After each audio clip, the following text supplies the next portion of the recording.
Hi, I'm JD with Riverside Middle with my TV. I'm here with Abby Johnston, silver medal Olympic diver in this previous 2012 Olympics. My first question is, when you were on that podium, with the lights and the camera, what was going through your mind?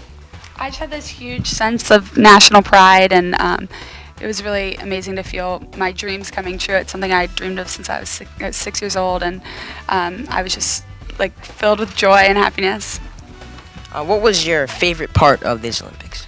Apart from being on the podium, my favorite part was going into the opening ceremonies. I got to spend a lot of time meeting different athletes and the top U.S. athletes, and that was really cool. And before we actually walked into the stadium, we were chanting USA, and I just had chills. There's a lot of behind-the-scenes things that go on at the Olympics that you don't get to see on TV, and it was really special.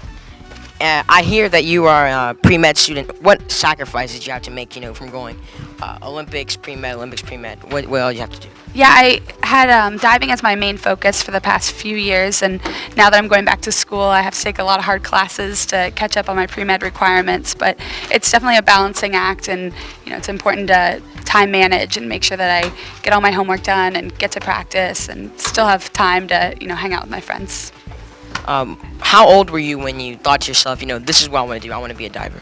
I was 6 years old. My older sister and I were watching the Olympics, the 96 Olympics, and I watched the gymnasts, and I was just like, this is what I want to do when I grow up, and I switched to diving when I was 13, so I think it was probably around 15 when I realized that I could be an Olympic diver also. And my last question is, we have a lot of athletes at our school. What advice do you have for students here who might want to pursue their Olympic dreams?